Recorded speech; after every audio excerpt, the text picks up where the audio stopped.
Assalamu alaikum, everyone. My name is Muhammad Abdullah Aleem. On behalf of Islamic City, once again, welcome to this 25th session of Daily Quranic Reflections with Dr. Aslam Abdullah. Dr. Aslam, Assalamu alaikum. Wa alaikum assalam wa rahmatullahi wa barakatuh. And thank you very much for hosting. We're rapidly getting to the end of Ramadan. Inshallah, in 5 days, it will be over. And the blessings will still be there, inshallah. Inshallah. Today, it's also the 25th night, and one of those odd nights in which we are asked to search the Laylatul Qadr. We have talked about it on the 21st and 23rd. And inshallah, in detail, we'll talk about it on 27th also. But what we need to realize that a moment of reflection in understanding who we are, what our strength is, what our weakness is, what our relationship with Allah subhanahu wa ta'ala, God Almighty is, what our relations with our community, our spouses, our children, our world are, what our responsibilities towards environment is. If we have reflection, even for a minute, on all these issues, they are better than 1,000 nights. Please notice that again.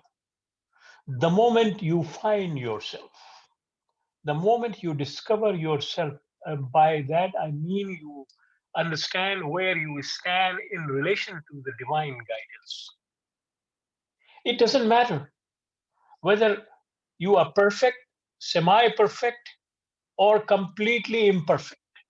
What it matters is that you discover where you stand. And when you discover where you stand, you have found the night of power, because now you have empowered yourself. You have empowered yourself with the truth. And even it might take you a gradual and systematic understanding of the changes that you will bring about, that fact that you have discovered yourself is far better than living in ignorance, in darkness, even if it is for 1,000 months or 1,000 nights. This is the essence of Laylatul Qadr. By chanting a few verses, by reciting a few verses, which we sometimes don't even understand, is not what the purpose is. Ramadan was not fully revealed when this verse, Laylatul Qadr, Inna anzalnahu fi Laylatul Qadr, was revealed.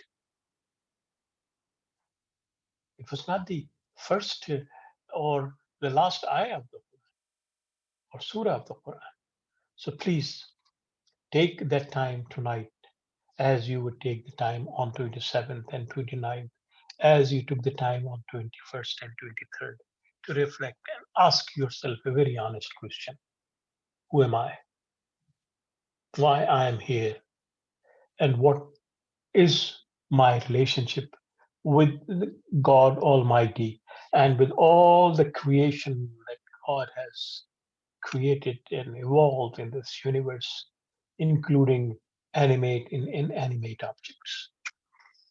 So that is what, inshallah, we will focus on.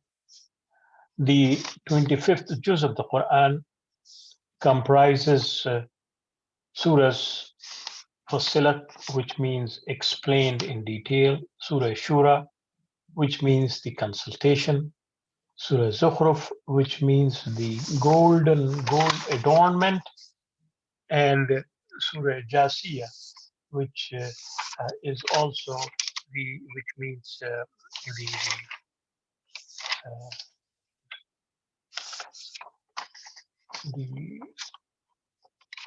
denying the divine truth.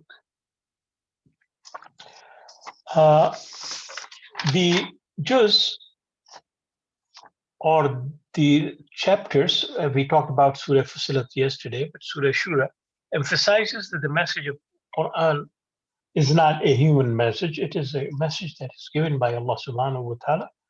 And it is the same message that has been given to all the messengers and all the prophets. And it very emphatically says that the people have been given the right to choose whatever they think is right for them. Otherwise, Allah subhanahu wa ta'ala would have imposed unity upon all of them and would have forced them to believe in the truth.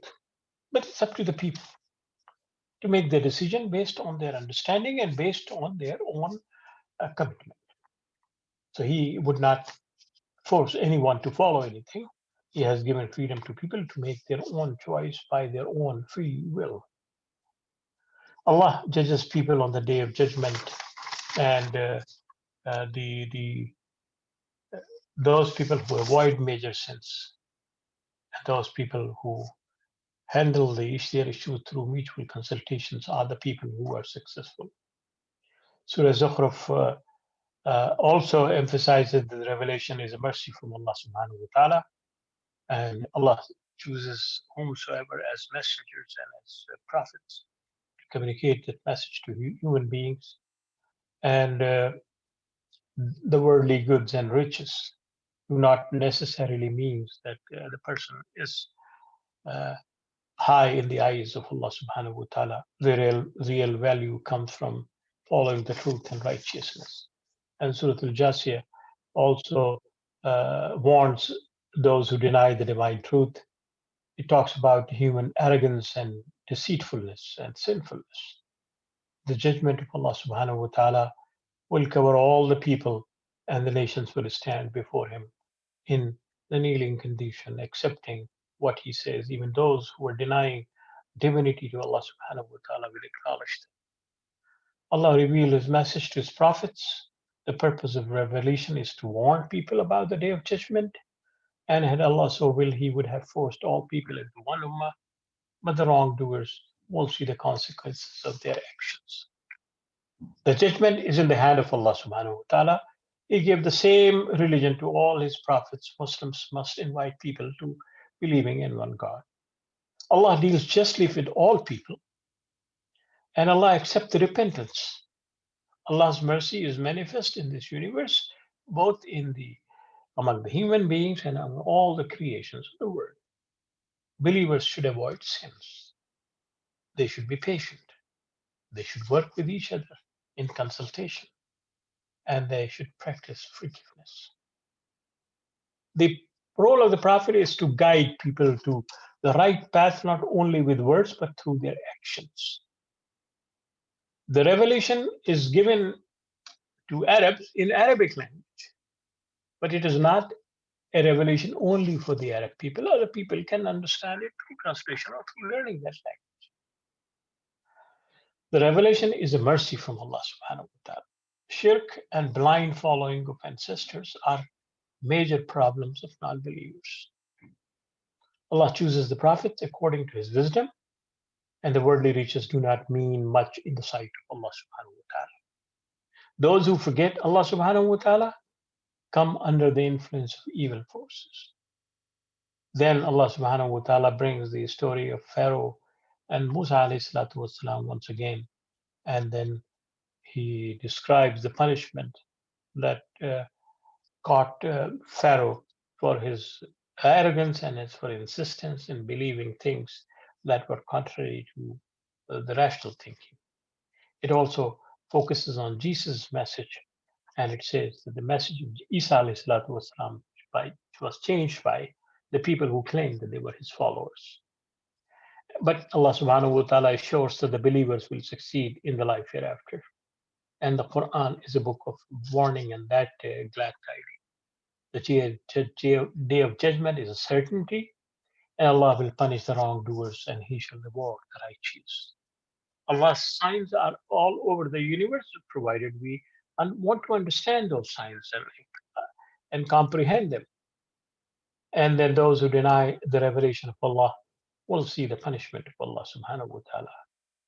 Allah asks us to follow the clear and straight path and the path of truth. People always try to make their desires their gods, and they deny the hereafter. But these are the people who one day will go before Allah subhanahu wa ta'ala, kneel down on their knees, and then admit that whatever was given to them by the messengers and by God was indeed something that they should have followed when they were alive. Let us go to some of the verses that are inviting us to reflect on not only in the in our on our own selves, our own lives, but the universe as a whole. The first one is verse 41 and 53.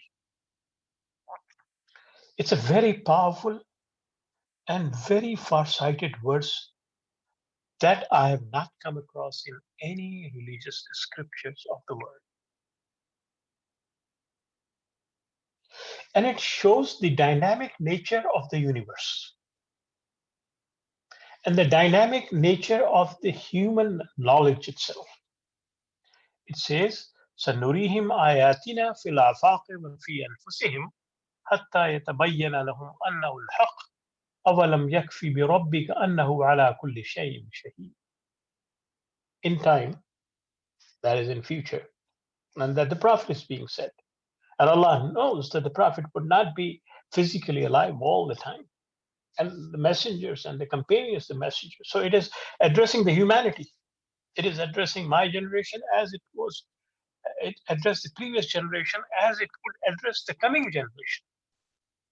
We shall make them fully understand our messages through what they perceive in the utmost horizon of the universe and within themselves. Progress is the human trait. Progress is the law of God. It would always be there. Every day there will be new changes of understanding or of the reality. And this is where the Quran, and how those changes will be discovered, because we will discover them. Human beings will discover them. Human being will understand the universe, will keep on understanding it, will keep on understanding. Interestingly, it says, فِي الْآفَاقِ وَفِي أَنفُسِهِمْ, inside ourselves. 150 years ago, we did not know anything about DNA, but now we do. فِي أَنفُسِهِمْ, in ourselves. So there are many more secrets hidden in our own physical self that we may not understand at this time, but the future exploration will help us understand. And who would do it? We. Now, there is a group among us Muslims who say we don't have to do all this research. This is worldly thing. How can it be worldly thing when Allah subhanahu wa ta'ala is so clear about it? When you give the evil forces or those people who deny God or who don't understand the God in the real sense of the term, all these kind of opportunities and all this kind of power to research and to determine whatever they want to do, then they can do and whatever they want to do, and they can play havoc with the human life. They were selling one of the life-saving medicine for $5,000. That is, to get rid of cancer and all those things. So, because they don't have any sense of responsibility towards the people, they only have concern about their own welfare and well-being, concern only about on their own riches and their own profitability. So it is our responsibility. Our younger generation has to understand that they can no longer sit back and keep on chanting the verses of the Quran and keep on reminding themselves of Muslims without going into the research in the universe, in the physics, in the botany, in the anatomy, in the biology, in every aspect of human existence, in every part of the universe. That is our responsibility. That is what it means to submit to Allah subhanahu wa ta'ala, because only when you understand and you discover the truth, you would submit to Him properly. Sanurihim ayatina. And it was said 1400 years ago. It was not only addressed to the Prophet. And what this discovery is going to do, this discovery will make people realize the truth and will accept the presence of the divine guidance and divine rules in each and every. Nothing in this world that exists is haphazard. It is He who created those rules, and it is He who has to, whom we have to understand. The second one is 42 and 10. وما اختلفتم فيه من شيء فحكمه إلى الله ذلكم الله ربي عليه توكلت وإليه أنيب. And on whatever you may differ, the verdict thereon sets from God. Say therefore, such is God my sustainer, in him have I placed my trust, and unto him do I trust. What does it mean that فَحُكْمُهُ إِلَى اللَّهِ? The verdict rests with God, which means that the human beings will also discover the rules behind everything, even behind moral laws. Why moral laws are important. I, in one of the earlier reflections, referenced a book called the written by Professor Unwin of Cambridge University in 1946 about the sexual relations and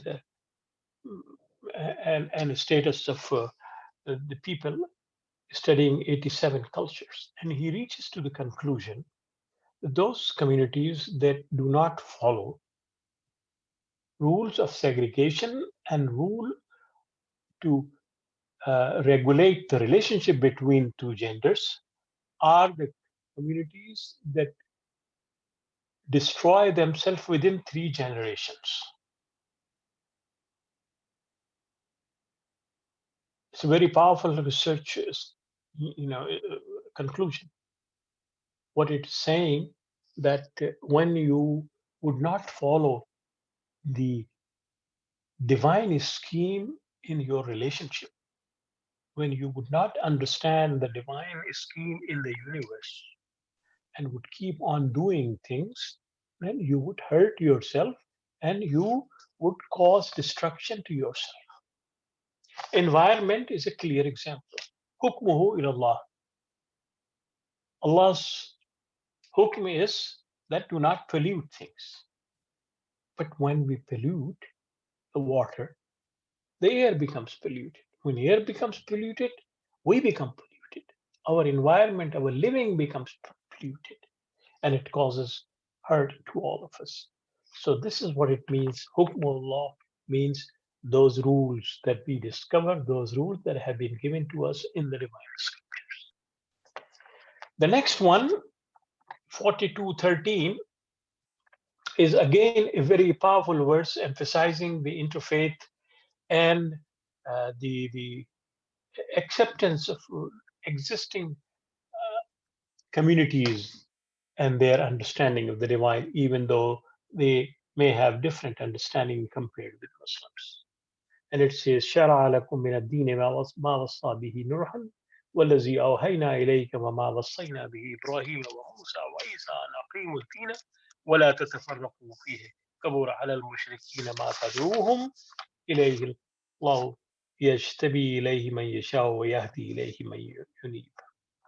In matters of faith, He has ordained for you, as human beings, which He had enjoined upon Noah, and which we gave, O Muhammad, insight through revelation, as well as that which we had enjoined upon Ibrahim, upon Musa, upon Isa, steadfastly upon to uphold the true faith, and do not break up your unity therein.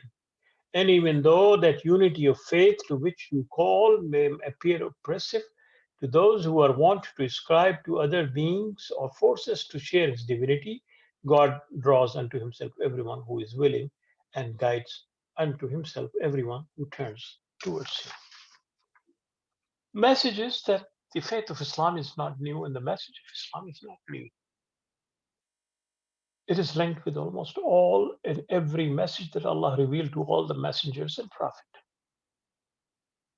And it is asking for an alliance of those people who believe in the existence of God Almighty. So the basis of unity is God. That it is our belief in the oneness of God that brings us together. People may have different concepts of God, but it is the oneness that would bring us together. And this is what we need to focus on. Once we have that understanding that there is one God, then it would definitely be easier for us to find out what that God expects from each one of us. The first thing, which makes sense even without looking at the scripture, is that he would say that respect human life. Because without human life, whether you believe in God and don't believe it makes no difference. You're not there to believe in anything. So respect of life. It also means dignity of human being. How should we respect human life? But throughout history, we have seen that the Jews have killed Christians, and the Christians have killed Jews, and Christians have killed Muslims, and Muslims have Christians and Jews. Throughout human history. Under whatever pretext. The Christians and the Jews say that the first commandment is that thou shalt not kill, but they forget it. They don't say the full sentence, which they have concocted, but those who are not like us.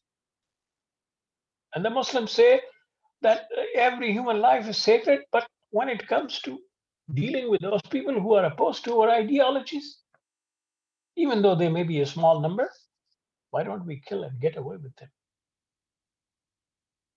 I mean, there are people, within the Muslim community, scholars who say that, if you don't find anyone praying properly, kill him. What is this?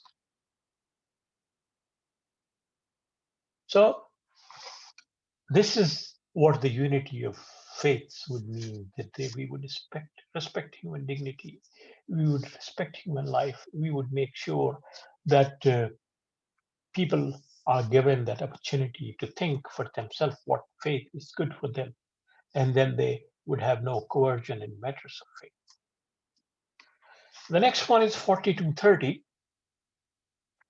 which says, وَمَا أَصَابَكُم مِّن مُّصِيبَةٍ فَبِمَا كَسَبَتْ أَيْدِيكُمْ وَيَعْفُ عَن كَثِيرٍ.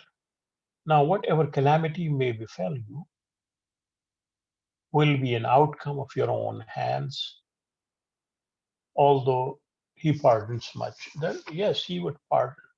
But remember that he did not cause those kind of calamity to you. You are the one who caused it to yourself. You are the one who imposed all those kind of conditions upon you that would lead you to these kind of situations. And it is again the emphasis on your own actions, emphasis on each one's responsibility towards this universe, each one's responsibilities towards oneself. Then the next one is 42 and 37, which is the essence of the Surah Shura, which is وَالَّذِينَ يَجْتَنِبُونَ كَبَائِرَ الْإِثْمِ وَالْفَوَاحِشِ وَإِذَا مَا غَضِبُوا يَغْفِرُونَ. That in addition to avoiding greater sins, the bigger sins, والفواحش and evil doings, وَإِذَا مَا غَضِبُوا يَغْفِرُونَ, that when they are provoked to anger, they forgive. This is the quality of the believers. When you are provoked to anger. And in our times, I mean, almost on every day, we read something that provokes us to anger. And that is the responsibility of the religious leadership as well as intellectuals and all those people who are in this, who know about the Quran, then they pacify their believe followers to not to behave in an angry manner, have anger, but do not behave and do not commit any action based on anger. It has to be based on rationality. And then the other one is 4238, which is also the essence of Surah Shura. والذين استجابوا لربهم وأقاموا الصلاة وأمرهم شورى بينهم ومما رزقناهم ينفقون. And these are the people who respond to the call of their sustainer and constant in prayers, and whose rule in all matters of common concern is consulting among themselves, and who spend on others out of what Allah subhanahu wa ta'ala has given them. Consultation. Recognizing the fact that everyone can contribute to the reconstruction of human society. Realization of the fact that Allah has given each one of us some faculties. Realization that regardless of where we stand in our uh, commitment to Allah subhanahu wa ta'ala, we all have something to contribute. It is bringing together everyone. It is using the resources of everyone. It is consulting everyone, even though it is hard to give that kind of equality to fellow human beings in different pretexts. Sometimes we have the pretext of ethnicity. Sometimes we have the pretext of knowledge. Sometimes we have the pretext of degrees. Sometimes we have the pretext of our own family. Sometimes we have the pretext of our own caste, our own race, whatever. But what is being said that you have to consult, even in family matters. Don't impose things upon your spouses. And don't take decision without consulting them, even though it might be a minor decision. We are better off when we are in the process of communication. When we communicate with each other, we understand each other better. And when we understand each other better, then misgivings and misapprehensions are not there that would impact our relationship. The next one is 42 and 39. وَالَّذِينَ إِذَا أَصَابَهُمُ الْبَغْيُ هُمْ يَنْتَصِرُونَ. That whenever they face tyranny, they defend themselves. They don't give up. They stand. They stand in defense of their rights. And in that respect, Allah subhanahu wa ta'ala gives us options. The first one we heard yesterday, we said, Itfa billati hi ahsan. That when the wrong is done, do not repel it with another wrong. But it also tells us, وَجَزَاءَ سَيِّئَةٍ سَيِّئَةٌ مِثْلُهَا فَمَنْ عَفَا وَأَصْلَحَ فَأَجْرُهُ عَلَى اللَّهِ إِنَّهُ لَا يُحِبُّ الظَّالِمِينَ. That yes, this is the rule, that requiting evil may too become an evil. Hence, whoever pardons his foes makes peace. His reward rests with Allah subhanahu wa ta'ala. So, in other words, he is again repeating that, don't repel evil with evil. And Allah does not like those who transgress their limitations. And it is in this particular context that Allah subhanahu wa ta'ala is reminding people from an afa, who forgives, wa aslaha, and means balance out their relationship, normalize their relationship, amend their relationship, then indeed they are the ones who would get the reward from Allah subhanahu wa ta'ala. And the last verse that is also important for us to understand, very short verse. It is verse 4379. أبرموا أمرا فإنها مبرمون. A very interesting and but very logical and scientific verse. Well, they are denying the truth. They say, we don't believe in all that's it. And then the Quran then asks, tell us what is the truth. Tell us what is the truth you believe in. You're denying. Allah does not give guidance. You deny all the issues that Allah has, showed you through the universe. You deny everything. Tell us what the truth is. It's a challenge that prove your intellectual superiority, your scientific understanding, and your empirical, logistical understanding of everything that exists. Because in this challenge is the reality that they cannot.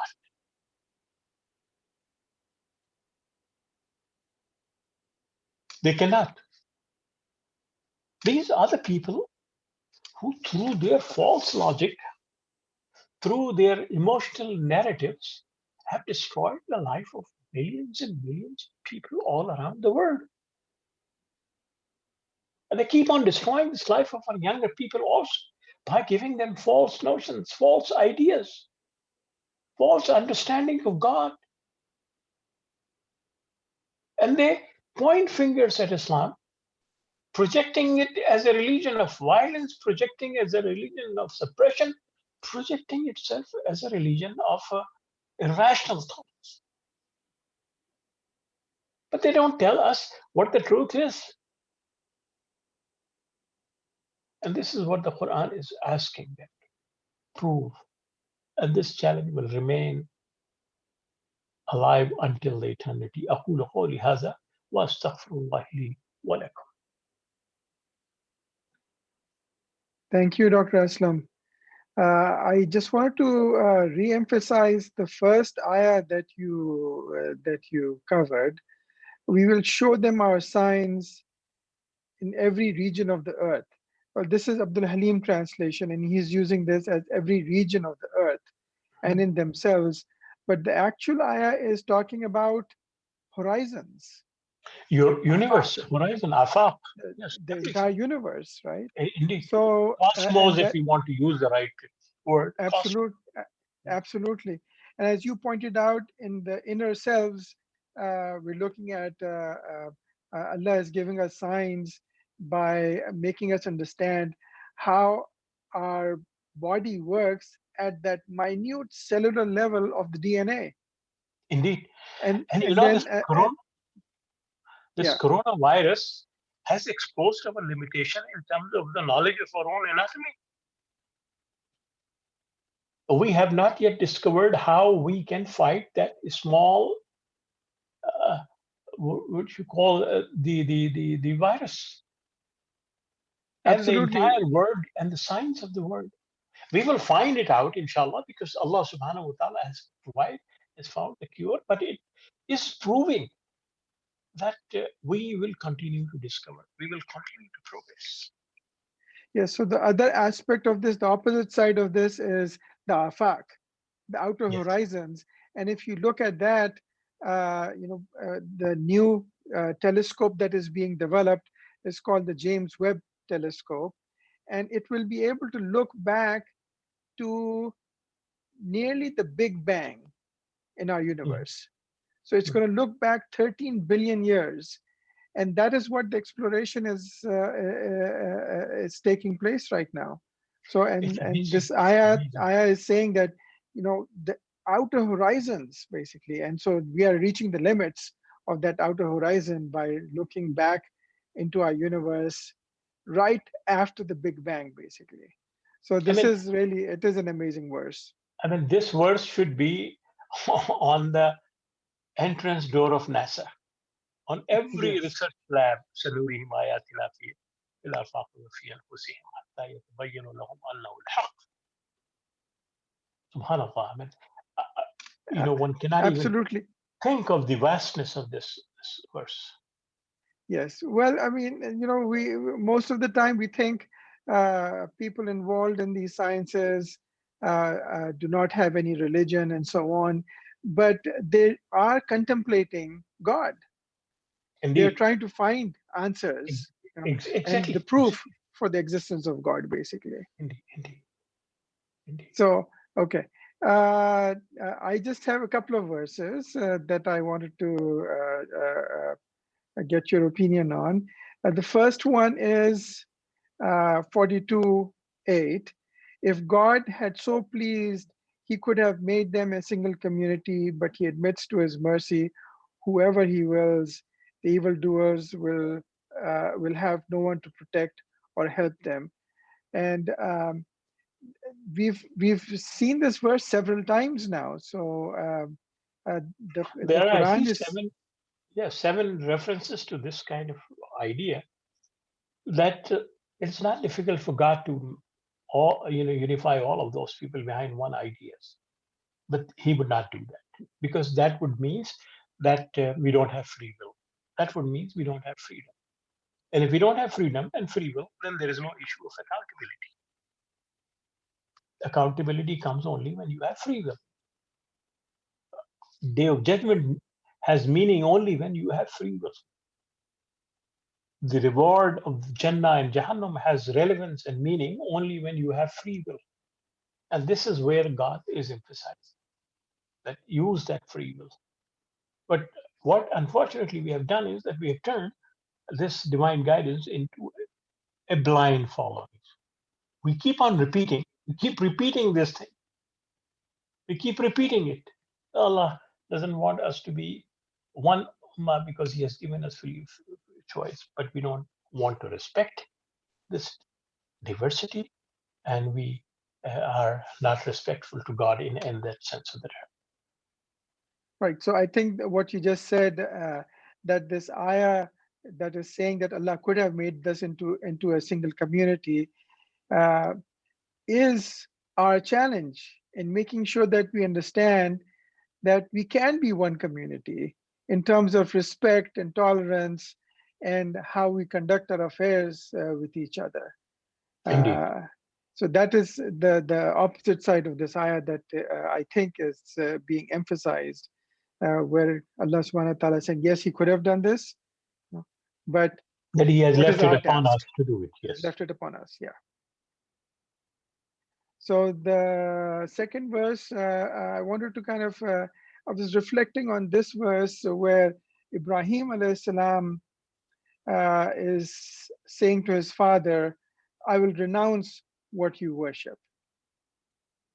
And reflecting on this, how difficult it would have been for Ibrahim alayhi salam to confront his own father. And we have parallels for this even today. Especially while we're living in this society where there are a lot of people accepting Islam, and they're being challenged by their own families, and the difficulty that they go through. So that's what I was reflecting on when I was reading this. Wanted to see if you have any comments. I think there are so many stories, and I'm sure that you would know more than me, where many young people have accepted Islam from different faiths and they are afraid to disclose it to their parents, their father, their mother, their siblings, out of fear, out of love. Both. Because you cannot take away the love, regardless of your faith. I mean, you love your parents, and it is difficult to hurt them when they hear that you are renouncing the faith that they have been following for centuries, or their forefathers have been following for centuries. So it is very difficult. It is very difficult to confront. And Prophet Ibrahim alayhi salatu wasalam was a prophet. He was under the protection of Allah subhanahu wa ta'ala. He had that stamina and that kind of training to, say that. For an ordinary person, it is mind-boggling that how these people face the trauma of leaving their parents and their families, and then they come to become Muslim, become part of the Muslim community, and unfortunately, we don't adopt and we don't accept them as equals.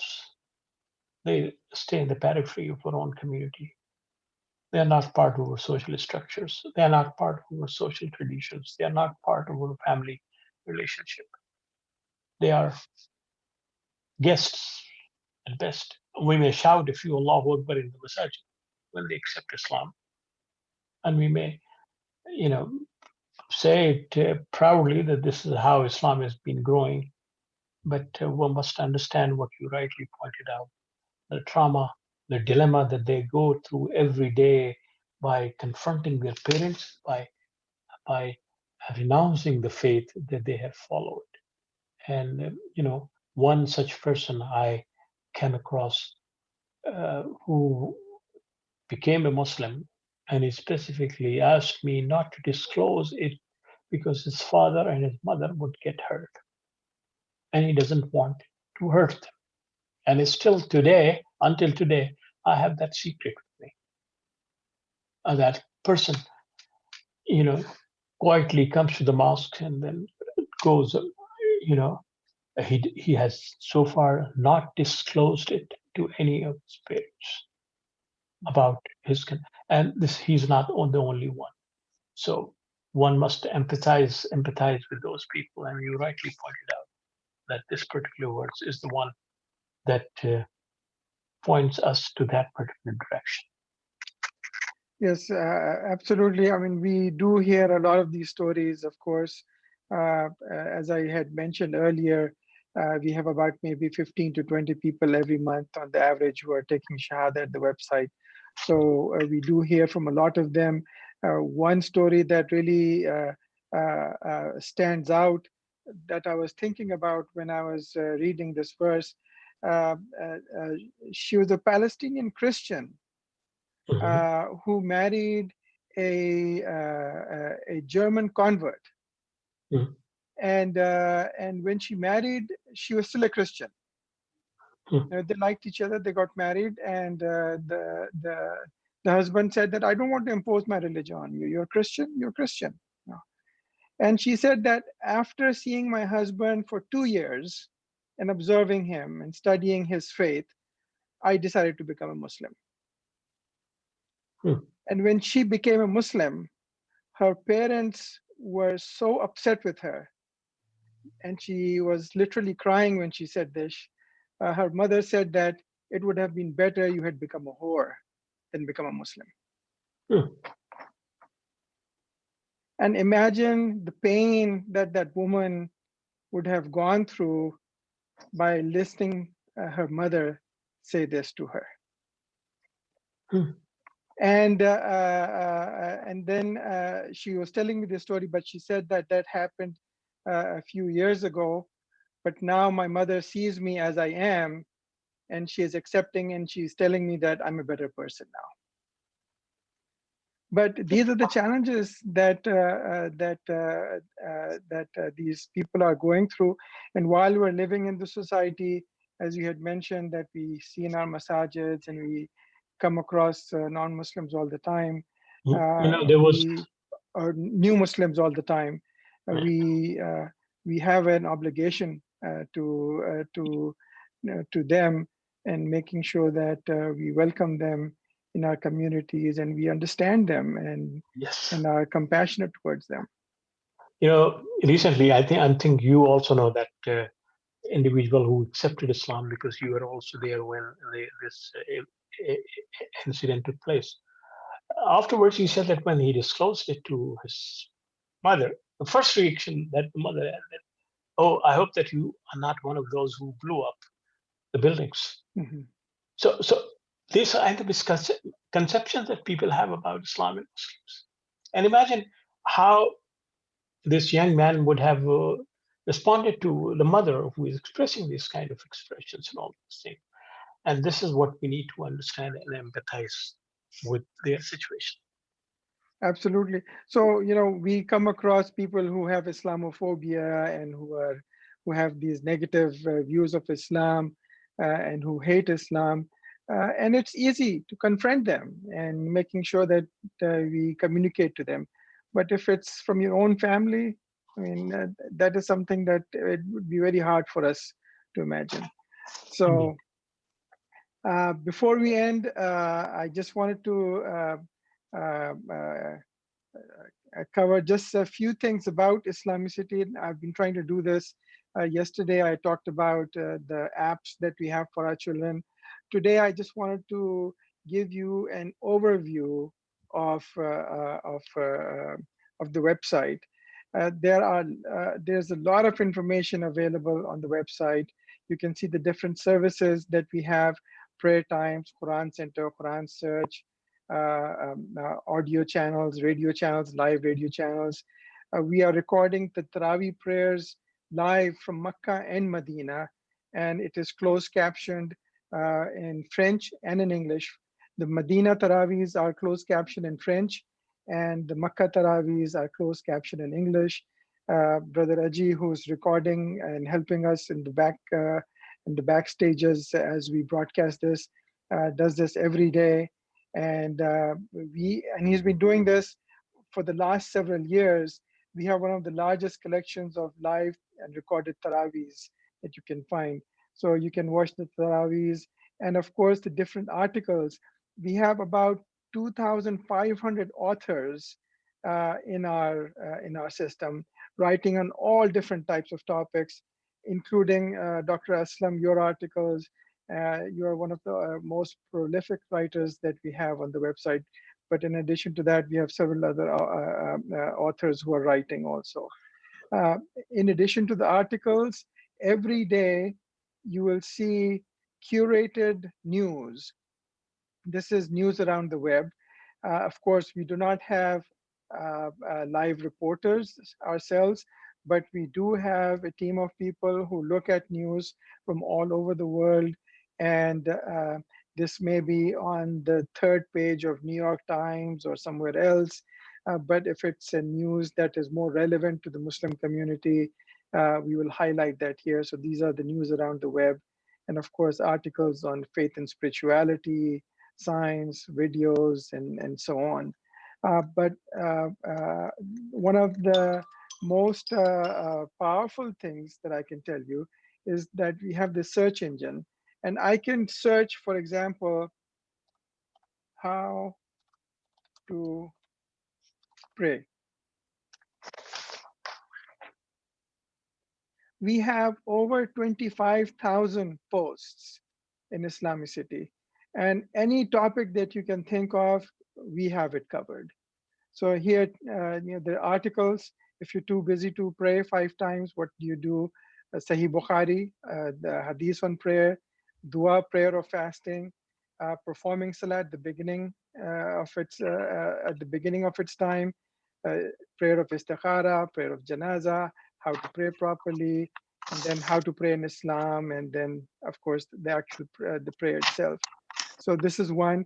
The other thing I can do is um, how much zakat should I pay?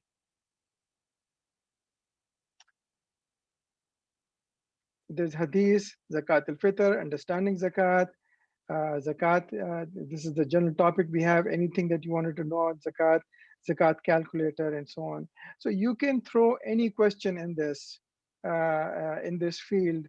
And as you can see, I'm typing it as I would basically ask a question, and it will give you back results.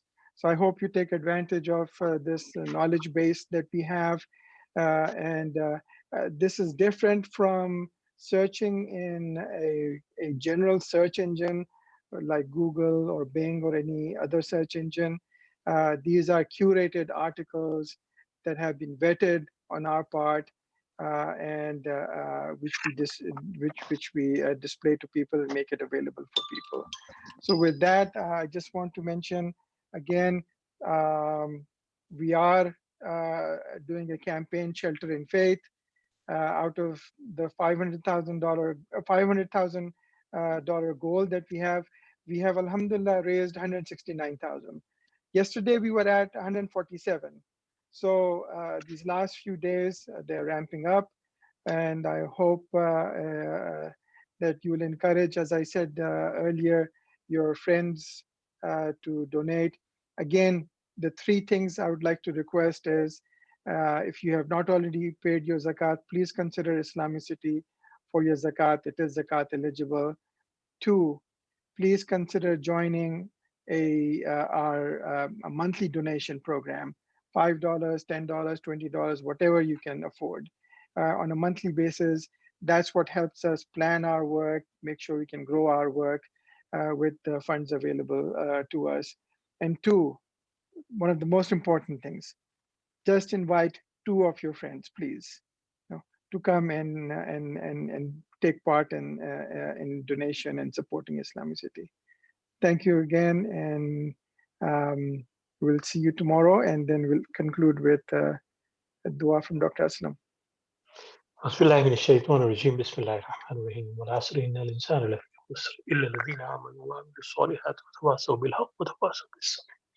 Allah subhanahu wa ta'ala made this night a powerful night for us so that we could find ourselves and refine ourselves to refine ourselves in the best possible manner. Allah subhanahu give us the inspiration to change our lives for the better. Allah subhanahu wa ta'ala make everyone your true servant. Allah subhanahu wa ta'ala help make us an instrument of support to all those who need support. Subhana rabbika rabbil izzati amma yasifun wa salamun ala al mursaleen walhamdulillah.